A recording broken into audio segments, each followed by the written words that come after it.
നമസ്കാരം. ഇന്നത്തെ നാല് പ്രധാനപ്പെട്ട അപ്ഡേറ്റുകളാണ് എത്തിക്കുന്നത്. വൈദ്യുത നിയന്ത്രണം വീണ്ടും വരുന്നു. ഉപഭോക്താക്കൾക്ക് സന്തോഷ വാർത്തയെത്തി. ഡ്രൈവിംഗ് ലൈസൻസ് പരിശോധനയിൽ വലിയൊരു മാറ്റം എത്തുന്നു. ആരും സബ്സ്ക്രൈബ് ചെയ്യുന്നില്ല. എല്ലാവരും ഒന്ന് സബ്സ്ക്രൈബും ലൈക്കും ഷെയറും ചെയ്യാൻ മറക്കല്ല. എന്നാൽ ഇന്നത്തെ അപ്ഡേറ്റിലേക്ക് കടക്കാം. സ്വർണ്ണവില വീണ്ടും ഇടിഞ്ഞു.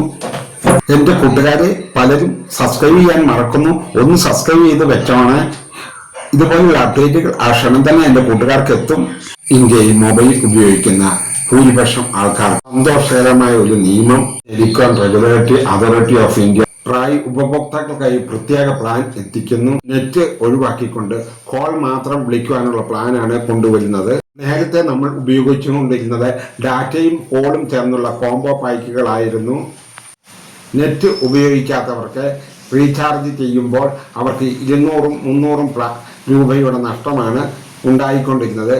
ഇങ്ങനെ കോൾ വിളിക്കാനുള്ള മാത്രം റീചാർജ് പ്ലാനുകൾ വരുന്നതോടുകൂടി ഒരുപാട് ലാഭമാണ് വരുവാൻ പോകുന്നത്. ഈ നിയമം നടപ്പിലാക്കുകയാണെങ്കിൽ പൊതുമേഖലാ കമ്പനിയായ BSNL വലിയൊരു മുന്നേറ്റം ഉണ്ടാക്കുവാൻ സാധിക്കും. ഇത്തരം കുറഞ്ഞുള്ള വോയിസ് പ്ലാനുകൾ വരുന്നതിനെ എതിർക്കുകയാണ് ജിയോയും എയർടെലും പോലെയുള്ള സ്വകാര്യ കമ്പനികൾ. തങ്ങളുടെ ലാഭത്തെ അത് ബാധിക്കുമെന്നാണ് അവർ പറയുന്നത്. കേരളത്തിൽ വീണ്ടും വൈദ്യുതി നിയന്ത്രണം കൊണ്ടുവരുവാൻ KSEB തീരുമാനിച്ചിരിക്കുന്നു. ജൂൺ 1 തന്നെ മൈസൂർ ആരംഭിച്ചു. എന്നാൽ മഴ വേണ്ടത്ര ലഭിച്ചതുമില്ല. ഇതിന്റെ കാരണം കൊണ്ട് തന്നെ അന്തരീക്ഷ താപനില വേണ്ടത്ര കുറയാത്തതാണ് ഇതിന് കാരണം. 4800 മെഗാവാട്ട് വൈദ്യുതിയാണ് നമുക്കിപ്പോൾ ആവശ്യമായി വേണ്ടത്. എന്നാൽ 4900-ഓളം മെഗാവാട്ട്സ് വൈദ്യുതി ഉപയോഗം കൂടി വന്നു. ഇതാണ് ഇതിന് കാരണമായത്. ജൂൺ 16 മുതൽ 9-12 ഇടയിൽ നേരിയ തോതിൽ വൈദ്യുത നിയന്ത്രണം കൊണ്ടുവന്നിരുന്നു.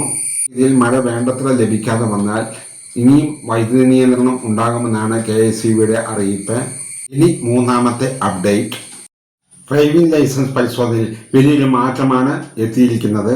ഇനി മുതൽ വന്ന മാറ്റം ഇതാണ്.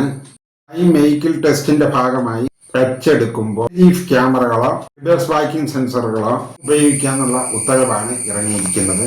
സൈഡ് മിററോ സെൻട്രൽ മിററോ മാത്രം നോക്കി വാഹനം ഓടിക്കണമെന്നായിരുന്നു നിയമമുണ്ടായിരുന്നത്.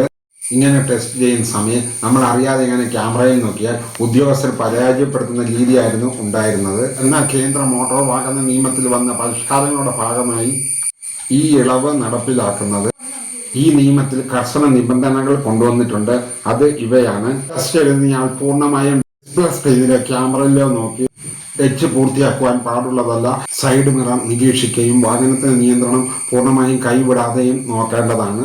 സാങ്കേതിക വിദ്യ ഇത്രയും പുരോഗമിച്ച കാലത്ത് ഇത്തരം സംവിധാനങ്ങൾ പ്രയോജനപ്പെടുത്തുന്നത് ഡ്രൈവിംഗ് കൂടുതൽ സുരക്ഷിതമാകാൻ സഹായിക്കുമെന്നാണ് മോട്ടോർ വാഹന വകുപ്പിന്റെ വിലയിരുത്തൽ. നാലാമത്തെ അപ്ഡേറ്റിലേക്ക് കടക്കാം. ഇന്നത്തെ ഗോൾഡ് റേറ്റ്.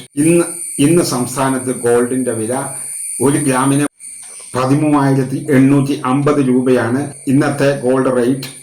ഇന്ന് സംസ്ഥാനത്ത് ഒരു പവന്റെ വില 1,10,800 രൂപയാണ്. ഇന്നത്തെ അപ്ഡേറ്റ് ഇവിടെ പൂർണ്ണമാകുന്നു. ഈ ചാനൽ ഒന്ന് സബ്സ്ക്രൈബ് ചെയ്തില്ലെങ്കിൽ ഒന്ന് സബ്സ്ക്രൈബ് ചെയ്യാനും ലൈക്ക് ചെയ്യാനും ഷെയർ ചെയ്യാനും മറക്കല്ലേ. Good bye.